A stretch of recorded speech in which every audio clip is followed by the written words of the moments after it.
여호와의 장막에 머무를 수 있는 사람이 과연 누구인가? 또한 주의 성산에서 살 수 있는 사람이 과연 누구인가라는 질문으로 다윗은 오늘 시를 시작하고 있습니다. 다윗은 여호와의 임재가 가득한 장막에 거하기를 항상 사모했습니다. 하나님과 함께 거하기를 항상 즐거워했습니다. 그래서 빼앗겼던 하나님의 법궤가 이스라엘로 돌아오던 날 그가 어떻게 행동했는가 우리가 다 기억하죠. 춤추며 날뛰던 그의 모습을 우리 모두는 기억하고 있습니다. 그래서 그가 평생에 하나님께 드렸던 기도가 바로 시편 27편 4절에서 5절에서 우리는 자세히 알 수가 있습니다. 내가 여호와께 청하였던 한 가지 일 곧 그것을 구하리니 나로 내 생전에 여호와의 집에 거하여 여호와의 아름다움을 앙망하며 그 전에서 사모하게 하실 것이니라. 다윗은 그만큼 하나님 집에 거하기를 원했으며 참 다윗만큼 하나님과 함께 동행하기를 소망했던 사람이 또 누가 있을까 우리는 질문하게 됩니다. 다윗의 이런 고백을 보게 되면 참 우리가 하나님을 만나러 하나님 집에 올 때에 또 하나님께 예배하러 올 때 우리가 어떤 자세로 오게 되는가 우리의 모습을 다시 한번 돌아보게 됩니다. 우리는 참 다윗만큼 기뻐하는 마음으로 설레고 사모하는 마음으로 예배에 임하고 있는가 우리의 모습을 점검하고 또 반성하게 되는 것이죠. 우린 지난 주까지 출애굽기에 대해서 저희가 함께 살펴보았습니다. 그러면서 특별히 하나님의 성막을 만드는 방법에 대해서 깊이 살펴보는 시간을 가졌었죠. 오늘 본문 1절에 보게 되면 주의 장막이라는 단어가 나옵니다. 주의 장막이라는 단어가 나올 때 우리 머릿속에 당장 떠오르는 그림은 지난주까지 우리가 함께 살펴봤던 그 출애굽기에서 하나님께서 만들으라고 하셨던 그 성막의 모습이 떠오르게 됩니다. 자, 그런데 오늘 본문이 말하는 주의 장막은 그때하고는 조금 다른 모습을 조금 다르다라는 거 우리가 기억해야 될 필요가 있습니다. 오늘 본문의 시가 쓰여진 시기가 언제이죠? 바로 다윗의 시대입니다. 이스라엘 백성이 광야 생활을 마치고요 가나안에 들어가서 이스라엘 나라를 세우고 사사 시대를 거쳐서 첫 번째 왕 사울 왕 통치가 끝나고 난 다음에 두 번째 왕 다윗이 통치를 하고 있었던 다윗 시대입니다. 그러니까 오늘 본문이 말하는 하나님의 주의 장막은 출애굽기에서 이렇게 장막을 세워라 성막을 세워라라고 가르침을 받았던 때보다도 450년이나 지난 이후의 시대의 것을 말하고 있는 것이죠. 그래서 450년의 기간 동안에 하나님의 성막에는 참 많은 일들이 일어났고요. 그 형태도 조금 달라졌다라는 거 우리가 확인하게 됩니다. 출애굽기 광야를 40년 동안 출애굽을 해서는 광야를 40년 동안 이렇게 돌아다니면서 이 이스라엘 백성들은 하나님의 성막을 가지고 다녔었죠. 그 하나님의 성막은 여호수아 시대에 들어와서는 가나안에 들어가서 사사 시대를 지나는 동안에 실로라는 곳에 이제는 이렇게 세우게 됐습니다. 이제 광야 시대 동안에는 이렇게 접었다 폈다 하면서 이렇게 옮겨 다녔다면 이제 가나안에 들어와서 정착을 하고 사사 시대 동안에는 실로라는 곳에 이렇게 딱 세워지게 되었던 것이죠. 자, 그런데 여러분 사무엘상 4절에서 어떤 일이 일어나게 됩니까? 블레셋에게 하나님의 법궤가 빼앗기게 되죠. 그리고 블레셋은 그 하나님의 법궤를 이리저리 가지고 돌아다니는 그 세월을 보냈습니다. 그동안에 이스라엘은 하나님의 법궤가 없는 성막을 가지고 있었던 것이죠. 그러다가 다윗이 왕이 되면서 드디어 빼앗겼던 하나님의 법궤가 다시 이스라엘로 돌아오게 됩니다. 오벳에돔에서 한 3개월 동안에 잠시 이제 그러니까 다시 블레셋에서 뺏어왔던 그 하나님의 법궤를 거기 한 3개월 동안에 모시고 보관하고 있다가 드디어 예루살렘으로 다시 옮겨서는 시온산에 설치한 그 하나님의 장막 안에 하나님의 법궤를 다시 모시게 되었던 것이죠. 그러니까 오늘 본문의 시편은 언제 지은 시인가 하면 이 다윗이 하나님의 법궤를 그 시온산의 장막에 다시 모시게 되었던 그 시점에서 솔로몬이 이제 성전을 짓게 되는 그래서 그 성전 안에 법궤를 모시게 되는 그 중간 시대에 다윗이 지었던 시편이다라고 우리가 이해할 수 있는 것이죠. 이스라엘은 그 하나님의 법궤가 시온산 장막에 이제 모시게 될 때부터 이제 하나님께 제사와 예배를 드리기 위해서 그 하나님의 법궤가 있는 시온산 장막으로 오게 되었습니다. 그것이 이제 오늘 본문에서 얘기하고 있는 주의 장막이 되는 것이죠. 자, 이때 하나님의 법궤가 있고 이제 하나님의 장막에 백성들이 예배와 제사를 드리기 위해서 올라올 때에 그 장막을 담당하는 제사장들이 그 장막 앞에 서 있다가 하나님께 제사와 예배를 드리러 오는 사람들에게 이제 질문을 하는 겁니다. 오늘 1절에 보았던 그 질문입니다. 한번 보시죠. 여호와여, 주의 장막에 머무를 자 누구오며 주의 성산에 사는 자가 누구오니까 하고 이제 성막 앞에서 지키는 사람들이 백성들에게 얘기를 하면 이제 그거에 대해서 예배와 제사를 드리러 온 백성들이 그 질문에 대한 대답으로 하는 것이 바로 2절에서 5절의 내용인 것이죠. 그래서 오늘 시편은 이게 별명이 있습니다. 입당송이라고 얘기를 합니다. 입당의 노래라고 얘기를 합니다. 하나님께 예배드리기 위해서 입당하는 사람들의 그 자격이 무엇인가라고 질문을 하게 되고 그에 대한 백성들의 대답을 하는 그 노래 형식으로 기록된 시다. 그래서 입당송이라고 얘기를 하는 것이죠. 오늘 본문의 1절의 질문은 오늘날 하나님 앞에 예배드리러 오는 우리 모두에게도 그대로 적용되는 질문이다라고 저는 믿습니다. 그러니까 우리가 출애굽기를 보고 또 우리가 시편을 보면서 비슷한 단어들이 이렇게 중복이 되는 것을 보게 됩니다. 그러니까 장막, 회막, 성막 이게 다 단어가 다르죠. 근데 요거 어떤 의미인지 조금 자세히 알 필요가 있죠. 장막은 뭡니까? 텐트입니다. 그냥 텐트예요. 텐트를 장막이라고 하죠. 주의 장막이다라면 주님께서 거하시는 텐트를 얘기를 하는 겁니다. 그런데 그걸 성막이다라고도 표현을 합니다. 태버네클이라서 홀리 텐트라고도 얘기를 하는 것이죠. 근데 이 성막을 또 회막이다라고도 표현합니다. 이 회막은 무엇일까? 영어로는 미팅 텐트라고 합니다. 미팅을 하는 텐트, 모임을 하는 텐트라는 뜻이죠. 그러니까 회막, 미팅 텐트라는 것은 하나님과 그의 백성이 만나는 장소다라는 의미가 되는 것이죠. 이걸 오늘날 우리에게 적용을 하자면 예배는 바로 하나님과 내가 만나는 장소가 되는 거예요. 하나님과 하나님의 백성이 만나는 장소가 된다는 것이죠. 여러분, 미팅을 할 때에 두 사람이 만나는 것을 미팅이라고 얘기를 하죠. 한 사람이 혼자 나가는데 미팅이라고 얘기하지 않습니다. 자, 그렇다면 이 두 사람이 만나는 이 미팅이 이루어지기 위해서는 두 사람이 동일한 만남에 대한 기대와 요구가 있어야 됩니다. 한 사람의 일방적인 요구와 기대만으로는 미팅, 만남이 이루어질 수가 없는 것이죠.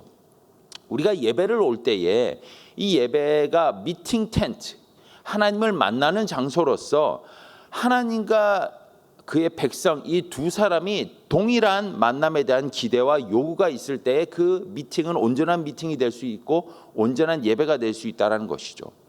그래서 근데 우리가 보통 하나님을 만나러 오고 하나님께 예배하러 올 때 우리는 하나님에 대한 기대와 요구를 가지고 올 때가 대부분입니다. 나의 기도에 응답하시는 하나님을 우리는 기대하면서 예배를 옵니다. 나의 작은 신음에도 응답하시는 위로하시는 하나님을 기대하고 그것을 요구하면서 하나님께 옵니다. 나에게 축복을 많이 주시는 하나님을 기대하며 요구하고 또 그런 모습을 가지고 예배를 오게 됩니다. 자, 그런데 제가 오늘 여러분에게 드리고 싶은 질문은 이것입니다. 과연 우리가 예배를 올 때 그렇다면 하나님을 만나러 오는 이 자리에서 나는 하나님께서 만나기를 원하는 자로 오고 있는가? 나는 하나님께서 기대하는 자로 지금 이 예배 미팅 장소에 오고 있는가? 나는 하나님께서 만나기를 원하는 예배자의 모습으로 오고 있는가? 이 질문을 가지고 오는 경우가 몇 번이나 될까? 한번 우리의 모습을 하나님을 만나러 오는 예배에 임하는 우리의 모습을 한번 돌아보기를 원합니다.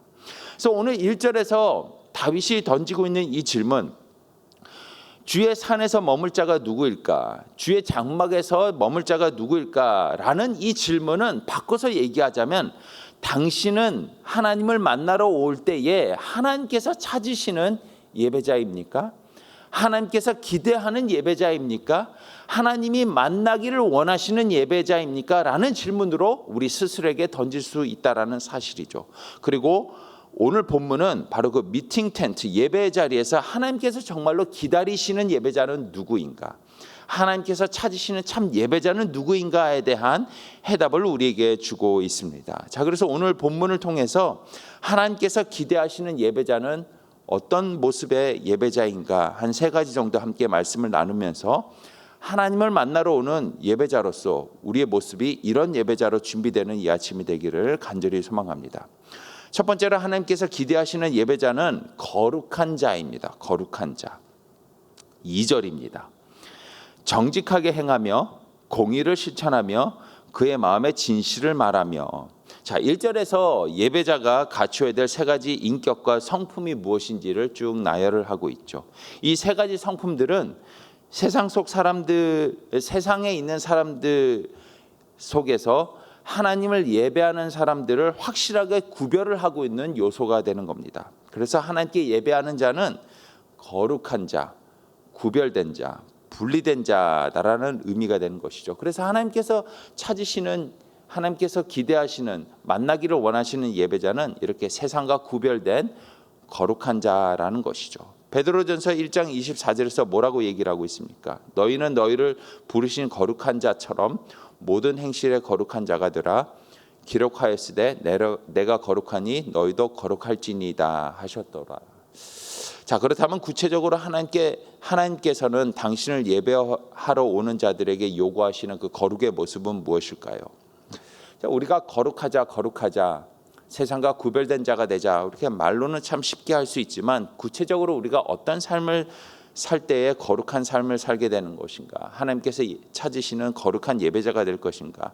오늘 본문에서 우리가 방금 읽었던 2절은 이렇게 쉽게 거룩한 삶이 어떤 삶인지에 대해서 이렇게 짧게 요약을 하고 있죠. 첫 번째로 거룩한 자는 정직을 행하는 자다라고 얘기를 하고 있습니다.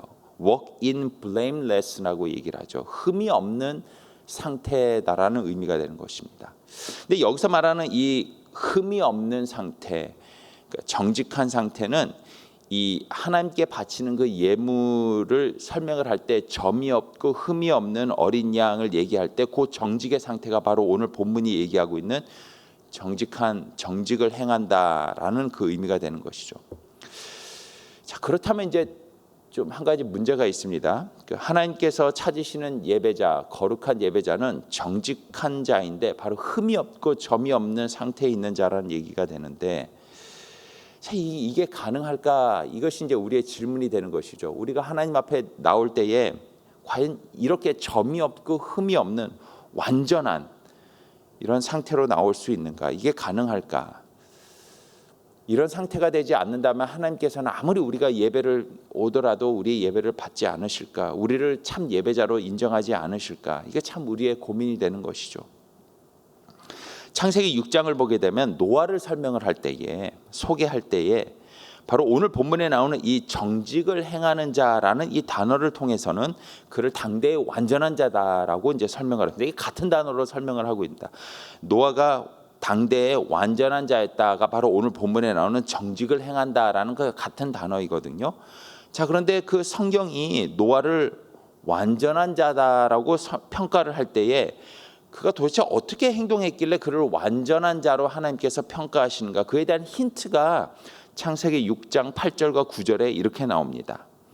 노아는 여호와께 은혜를 입었더라. 노아는 당대의 완전한 자라. 점이 없고 흠이 없는 자였더라. 그는 하나님과 동행하였더라. 그러니까 하나님께 은혜를 입은 자, 하나님과 동행하는 자가 바로 하나님께서는 흠이 없고 점이 없는 완전한 자, 정직을 행하는 자라고 평가를 하신다라는 사실인 것이죠.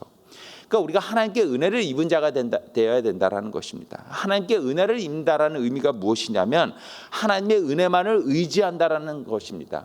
그러니까 아무 죄가 없고 아주 백옥같이 깨끗한 상태를 원하는 것이 아니라 성경이 말하는 완전한 자, 정직을 행하는 자, 하나님께서 정직하다라고 인정하는 자는 하나님의 은혜만을 의지하는 자다라는 것을 우리가 노아를 통해서 우리가 알 수 있다는 것이죠. 또한 하나님과 동행한다라는 의미가 무엇이냐면 하나님의 말씀에 순종한다라는 뜻입니다. 하나님의 말씀에 순종하고 하나님의 은혜만을 의지하며 살아가는 자를 하나님께서는 정직을 행하는 자다라고 인정하시면서 그런 예배자를 찾으시고 만나기를 원하신다라는 것이죠. 그러니까 노아는 하나님의 은혜만을 의지했으며 하나님의 말씀에 순종을 했기 때문에 그 홍수 심판 속에서도 자신의 가족들만 구원을 받게 되었던 것을 당연하게 여기지 않고 우리는 당연히 우리만은 다른 사람들하고는 다르게 구원받을 수 있는 자격이 있지. 그걸 당연하게 여기지 않고 감사하는 마음으로 하나님 말씀에 순종하는 삶을 살며 그와 동행했다는 것이죠. 이게 바로 노아가 보였던 정직의 모습이었다는 것이, 이런 모습으로 하나님께 나올 때에 우리는 하나님께서 찾으시는 구별된 자, 거룩한 자의 모습으로 나올 수 있다는 것이죠. 또한 그 2절에 보게 되면은 공의를 실천하는 것이 또한 예배자가 갖춰야 될 그런 인격과 성품이다라고 얘기를 하고 있죠. 공의를 실천한다. work righteousness라고 하죠. 그러니까는 레위기가 민수기를 보게 되면은 하나님의 백성이 공의로움을 실천하는 방법이 무엇인지에 대해서 구체적으로 쭉 설명되어 있는데요. 그 모든 것들을 우리가 한마디로 요약하자면 정당한 삶을 산다라는 의미가 되는 것입니다. 정당한 삶을 살 때에 바로 하나님께서 찾으시는 거룩한 예배자가 된다는 것이죠. 그러니까는 일한 만큼 싹을 주는 거예요. 그러니까 공정하고 균형 있게 말하고 행동한다라는 것이죠. 이때 이 말하고 저때 저 말하고 이러는 것이 아닌 것이죠. 하나님을 예배하는 자는 늘 공의를 실천하는 자가 되어야 된다는 겁니다. 또한 진실을 말하는 자가 바로 거룩한 자, 하나님께서 찾으시는 참 예배자다라고 얘기를 하고 있는 것입니다. 진실을 말한다는 것. 야고보가 뭐라고 질책을 했습니까? 진실하신 하나님을 예배하는 그 예배자 한 입에서 어떻게 저주와 찬송이 같이 나올 수 있는가라고 질책하는 거 우리가 다 기억하지 않습니까? 참 예배자는 이렇게 항상 말을 할 때에 진실한 말만을 해야 된다는 것이죠. 그랬을 때에 그런 자, 그런 인품과 성품을 인격을 가진 사람을 하나님께서는 세상과 구별된 내가 정말로 찾고 있는 참 예배자다라고 얘기를 하고 있습니다. 예배자가 이렇게 갖춰야 될 세 가지 인격과 성품들은 결국 무엇을 얘기를 합니까? 우리가 평소의 삶 속에서 증명돼야 될 우리의 삶의 모습이어야 된다라고 얘기를 하고 있는 겁니다. 쉽게 말해서 하나님 앞에서 예배하는 모습과 일상생활 속에서 우리가 살아가는 모습이 일치하는 삶을 살아야 된다는 것이죠. 예배가 곧 삶이며 삶이 곧 예배다라는 겁니다. 평소에는 전혀 이렇게 공의를 실천하지 않고 진실을 말하지 않고 또 정직을 행하지 않는 삶을 살다가 하나님 앞에 딱 예배하러 나올 때만 이런 모습을 갖추려고 노력한다면 하나님께서 그런 자를 참 예배자라고 이렇게 인정을 하실까요? 하나님께서 예배 가운데 그런 사람을 만나기를 기대하고 기다리실까요? 그렇지 않을 거라고 저는 믿습니다.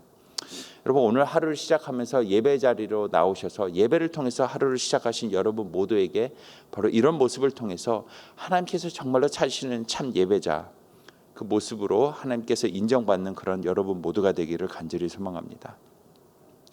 또한 두 번째로 하나님께서 기다리고 찾으시는 참 예배자는 어떤 사람일까? 3절과 5절 보게 되면 이웃을 사랑하는 자가 바로 하나님께서 찾으시는 참 예배자라는 것을 우리가 보게 됩니다. 3절 한번 보시죠. 그의 혀로 남을 허물하지 아니하고 그의 이웃에게 악을 행하지 아니하며 그의 이웃을 비방하지 아니하며. 자, 혀로 남을 허물한다라고 돼 있죠. 이게 무슨 뜻이냐면 모함한다라는 뜻입니다. 혀로 남을 허물한다. 그러니까 참 예배자는 이웃을 사랑하는 자인데 특별히 그러니까 남을 모함하지 않는 자라는 뜻입니다. 목적을 가지고 이웃을 어려운 처지에 빠지게 하려는 자가 아니다라는 것이죠. 이런 행동을 하는 사람은 절대로 하나님께서 기다리시는 예배자가 아니다라는 겁니다. 또한 이웃을 비방하지 않는 자입니다. 비방한다라는 게 무슨 뜻이냐면 인격을 모독하고 무시하고 모욕적인 말로 불쾌감을 준다라는 뜻이죠. 여러분, 이웃을 사랑하는 자가 하나님께서 찾으시는 참 예배자인데 이런 예배자는 절대로 평소 삶 속에서 이웃의 인격을 모독하거나 무시하거나 모욕적인 말로 불쾌감을 주는 사람이 아닙니다. 요즘 시대가 힘들어지고 빡빡해지니까 참 말과 행동이 과격해지는 것을 보게 됩니다. 저도 참 이 부분에 대해서는 제가 할 말이 없습니다. 이렇게 스트레스가 좀 쌓이고 이렇게 힘들어지면 이렇게 좀 말이 과격하게 나올 때가 종종 있습니다. 특별히 사랑하는 사람들 주위에 있는 내 이웃들에게 가족에게 좀 이렇게 좀 말이 세게 나올 때가 있거든요. 그래놓고는 이렇게 아침에 예배를 나오면 하나님께서 저의 예배를 받으실까? 참 창피한 마음이 들더라고요. 예수님은 마태복음 5장에서 산상수훈을 가르치실 때 올바른 예배자의 모습에 대해서 다음과 같이 얘기를 하십니다. 5장 23절과 24절입니다. 그러므로 예물을 제단에 드리려다가 거기서 내 형제에게 원망 들을 만한 일이 있는 것이 생각나거든 예물을 제단 앞에 두고 가서 먼저 형제와 화목하고 그 후에 와서 예물을 드려라. 이렇게 돼 있죠. 자, 그렇다면 형제에게 원망 들을 만한 일이 무엇일까요? 23절 바로 전인 22절에서 이렇게 얘기를 하고 있습니다. 나는 너에게 이르노니 형제에게 노하는 자마다 심판을 받게 되고 형제에 대하여 나가라 하는 자에는 공회에 잡혀가게 되고 미련한 놈이라 하는 자는 지옥불에 들어가게 되리라. 모욕하고 형제를 모독하고 비방하고 모욕적인 말로 불쾌감을 주는 것이 바로 예배를 드리려다가 생각이 나는 형제들에게 원망 들을 만한 일이었다라는 것이죠. 그랬을 때 어떻게 하라고요? 일단 놓고 가서 화해하고 사죄하고 용서하고 와서 하나님께 다시 예배를 드리라라고 얘기를 하고 있습니다. 라가라는 말이 무슨 말인 줄 아십니까? 인격을 모독하고 무시하고 모욕하는 아주 최고의 비속어입니다. 아람어 욕이라고 합니다. 속이 비어있는 그런 말 있죠. 골빈놈이라는 말이 있잖아요. 딱 그런 말인 것 같아요. 쓸모없는 놈이라는 뜻인 것이죠. 이런 말을 우리가 너무 쉽게 할 때가 얼마나 많은가. 우리가 참 우리의 모습을 이 아침에 돌아보게 되는 것이죠. 그래놓고 하나님 앞에 예배하러 올 때 하나님께서 참 우리 예배를 받으실까. 또한 5절을 보게 되면은 하나님을 사랑하는 자가 참 예배자다라고 얘기하면서 또 5절에 이렇게 얘기를 하고 있습니다. 이자를 받으려고 돈을 구워주지 아니하며 뇌물을 받고 무죄한 자를 해하지 아니하는 자니라. 여러분 구약 시대 때 돈을 빌려주고 이자를 받는 것이 완전히 금기시되어 있던 것은 아닙니다. 특히 이스라엘 백성들은 부와 돈에 대해서는 이렇게 돈을 빌려주고 이자를 받는 것이 그 사람이 성장할 수 있도록 그 사람이 부자가 될 수 있는 길을 열어주는 어떤 그런 축복의 통로다라고 이해를 하고 있었던 것이죠. 그래서 돈을 빌려주고 이자를 받는 것이 그렇게 나쁜 일은 아니다라고 구약 시대에는 이렇게 금지하지는 않고 있었던 것이죠. 그러나 가난한 자, 이방인, 과부나 고아에게서는 이자를 취하는 행동을 하지 말라라고 엄격하게 금지하고 있었던 거 우리가 말씀을 통해서 확인할 수 있었습니다. 좀 찾아봤더니요. 그 이웃나라 고 이웃나라인 바벨론 같은 경우는 돈을 빌려주면은 최고 33%까지 이자를 받았대요. 아수르는 50%까지 이자를 요구했다라고 합니다. 근데 하나님이 이렇게 터무니없는 이자를 받는 것은 이웃을 사랑하는 것이 아니다라고 얘기하면서 이런 사람은 참 예배를 드릴 자격이 없는 사람이다라고 얘기를 하고 있는 것이죠. 높은 이자를 매겨서는 형제자매를 어렵게 하는 것, 결코 하나님을 예배하는 자의 자세가 아니다라는 말씀입니다. 여러분, 이건 절대로 이웃을 사랑하는 행위가 아닙니다. 또한 5절 후반부에 나와 있는 그 아무 죄가 없는 사람을 뇌물을 받고서는 죄 있다라고 거짓 증언하는 이런 행동들, 이런 행동들은 정말로 이웃을 사랑하는 모습이 아니며 우리가 하나님께 예배하는 자로서는 절대로 해서는 안 되는 행동이다라는 것이죠. 오늘 하루를 살아갈 때 혹시 직간접적으로 이런 모습들이 우리 삶 가운데는 없는지 스스로 우리의 모습을 항상 돌아보면서 우리의 삶이 곧 예배다라는 것을 잊지 않으면서 매 순간마다 이웃을 사랑하는 모습을 실천하는 우리 모두가 되기를 원합니다. 또 마지막으로 하나님을 사랑하는 자가 참 예배자다라고 4절은 이렇게 얘기를 하고 있습니다. 그의 눈은 망령된 자를 멸시하며 여호와를 두려워하는 자들을 존대하며 그의 마음에 서운한 것은 해로울지라도 변하지 아니하며라고 되어 있죠. 여기서 말하는 망령된 자는 어떤 사람일까요? 히브리어로 니메아스라는 뜻인데 그 거절하다라는 동사에서 파생된 명사입니다. 거절한다는 것. 즉 다시 말해서 하나님의 뜻을 거절하는 자를 오늘 본문이 4절에서 얘기하고 있는 망령된 자라는 것이죠. 근데 그 망령된 자를 멸시한다라고 돼 있죠. 근데 여기서 말하는 그 멸시라는 진짜 원어적 의미는 뭐냐면 동의하지 않는다라는 뜻이에요. 그러니까 절대로 인격적으로 모독을 하거나 비방을 하거나 무시를 하거나 인격적으로 모욕적인 말을 한다라는 뜻이 아니에요. 단순히 그냥 하나님의 뜻을 거절하는 사람의 말과 행동에 동의하지 않는다라는 의미가 된다라는 거예요. 하나님의 뜻을 거절하는 행위를 본받지 않는다라는 의미가 되는 것이지, 하나님을 믿지 않는 사람들을 모욕하거나 멸시하거나 비방하거나 무시한다라는 의미가 아니다라는 것이죠. 이거 굉장히 중요합니다. 그러니까 하나님을 예배하는 자는 하나님을 믿는 사람이든 믿지 않는 사람이든 어떤 사람이든 그 사람들에게 비방이나 모욕적인 말이나 모독이나 무시를 하지 않는 사람이 되어야 된다라는 뜻입니다. 이거 굉장히 중요한 것이죠. 모든 인간을 예의 바르게 인격적으로 대하는 사람이 하나님께서 기대하시고 찾으시는 참 예배자라는 것이죠. 하나님을 예배하는 사람은 이렇게 사람을 존중하는 사람입니다. 왜냐하면 모든 사람은 하나님의 형상대로 지음받은 하나님의 창조물이기 때문입니다. 어제 저희 교회에서 목회자 세미나가 있었습니다. 그래서 8분의 이 LA 근처에 있는 아주 좋은 목사님들이 오셔서는 8번의 강의가 바로 이 자리에서 있었어요. 여기서. 그래서 한 50명, 60명 되는 이게 목사님들이 모여서는 여기서 이렇게 하루 종일 목회자 세미나가 있었습니다.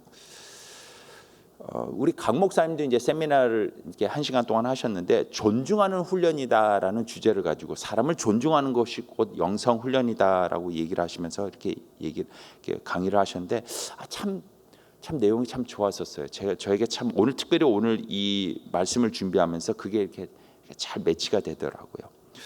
존중은 하나님 나라의 문화입니다. 존중은 하나님의 관점으로 사람을 바라보는 것입니다. 모든 사람은 하나님의 존귀한 백성으로 구원받을 자로 보는 것이 존중입니다. 그래서 비록 지금은 하나님의 뜻을 거절하는 자라 할지라도 절대로 비방이나 모욕을 하지 않는 것, 그것이 곧 하나님을 사랑하는 것입니다. 저는 참 동의합니다. 여러분, 이런 모습으로 주위에 있는 모든 사람들을 이렇게 존중하면서 대하는 우리 모두가 되었으면 좋겠습니다. 이것이 바로 하나님께서 찾으시는 참 예배자의 모습이며, 하나님의 형상대로 지음받은 모든 사람들을 존중할 때 그것이 곧 하나님을 사랑하는 것이다라고 우리가 잊지 않았으면 좋겠습니다. 이것이 바로 참 예배자로서 하나님께서 기대하고 찾기를 원하시고 만나기를 원하시는 예배자라는 것입니다. 다윗은 오늘 본문에서 여호와의 장막에서 거하며 여호와의 산에 거하는 삶은 특정 장소, 특정 시간에 이루어지는 것이 아니라 매일의 삶에서 이루어지는 것이다라고 이야기를 하고 있습니다. 우리가 하나님께 예배하는 삶, 하나님께 함께 동행하는 삶은 그래서 아침에 눈을 뜨는 순간부터 잠자리에 드는 그 순간까지 계속해서 이어집니다. 이 예배의 삶은 이어진다는 것이죠. 그래서 매 순간마다 하나님께서는 그 예배자를 찾고 계신다는 것이죠. 그래서 우리 하루하루 살아갈 때 우리는 매 순간마다 정직을 행하고 공의를 실천하며 진실을 말하는 참 예배자가 되어야 합니다. 또한 이웃을 사랑하고 무엇보다도 하나님을 사랑하면서 내 주위에 있는 모든 사람들을 존중하면서 대해야 된다는 것이죠. 이렇게 말씀을 실천하고 그 말씀대로 살아갈 때 이것이 오늘 본문 1절이 질문하고 있는 누가 주의 장막에서 거하며 하나님의 산에서 살 수 있는가? 바로 하나님께서 기뻐하시는, 하나님께서 찾으시는 참 예배자가 누구인가? 그거에 대한 해답의 삶이 될 거라고 저는 믿습니다. 여러분, 요즘 삶이 좀 어려우십니까? 좀 고민과 좀 어려움이 있으십니까? 참 삶이 참 고통 가운데 있는 분들 계십니까? 자, 그렇다면 오늘 말씀을 통해서 먼저 하나님 앞에서 참 예배자가 되기를 노력해 보는 것은 어떻겠습니까? 하나님의 은혜를 입고 그와 동행하는 삶을 살기 위해서 먼저 고민해보고 노력해보는 것 어떻습니까? 그렇게 될 때에 우리는 어떤 어려움 속에서도 흔들리지 않는 뿌리 깊은 영성의 삶으로 나갈 수 있으며 하나님과 늘 동행하는 삶을 살아가는 저 여러분이 될 수 있으리라고 저는 믿습니다. 이런 축복이 오늘 삶 가운데도 여러분 삶 가운데 충만하기를 주님의 이름으로 축원드립니다. 기도하겠습니다. 하나님, 은혜를 감사합니다. 오늘 말씀을 통해서 하나님께서 찾으시는 참 예배자가 어떤 사람인지 또 깨달을 수 있도록 인도해 주신 것 감사합니다. 하나님, 예배 오는 이 한 시간, 이 시간만 그런 사람이 되려고 노력하는 것이 아니라 매일매일 순간순간마다 바로 이 참 예배자의 모습을 지켜나가는 하나님께서 기대하시고 찾으시는 참 예배자의 삶을 살아가는 우리 모두가 될 수 있도록 하나님 인도하여 주시옵소서. 하나님 오늘 하루의 삶 속에서도 정직을 행하고 공의를 실천하며 진실을 말하는 자가 되기를 원합니다. 이웃을 사랑하며 하나님을 사랑하며 내 주위에 있는 모든 사람들을 존중하며 정말 예의 바르게 대하는 우리 모두가 되기를 원합니다. 그런 참 예배의 삶을 통해서 하나님과 늘 동행하는 뿌리 깊은 영성의 삶을 살 수 있는 우리 모두가 될 수 있도록 하나님 함께하여 주시옵소서. 특별히 이 시간에는 동아시아에서 선교하시는 정예지 선교사님을 위해서 간절히 기도합니다. 성령님의 음성에 민감하게 반응하여 말씀에 따라서 순종하는 삶을 살 수 있는 선교사님이 될 수 있도록 인도하여 주시옵소서. 특별히 지혜와 총명을 주시고 영육 간의 강건함을 주셔서 하나님께 온전히 헌신하는 그런 선교의 사명을 감당하는 귀한 선교사님이 될 수 있도록 하나님 함께하여 주시옵소서. 예수님의 이름으로 기도했습니다. 아멘. 하늘에 계신 우리 아버지여, 이름이 거룩히 여김을 받으시오며 나라의 마옵시며 뜻이 하늘에서 이루어진 것 같이 땅에서도 이루어지이다. 오늘날 우리에게 이러한 양식을 주시옵고 우리가 우리에게 죄 지은 자를 사하여 준 것 같이 우리의 죄를 사하여 주시옵고 우리를 시험에 들지 말게 하시오며 다만 악에서 구하옵소서. 대개 나라와 권세와 영광이 아버지께 영원히 있사옵나이다. 아멘.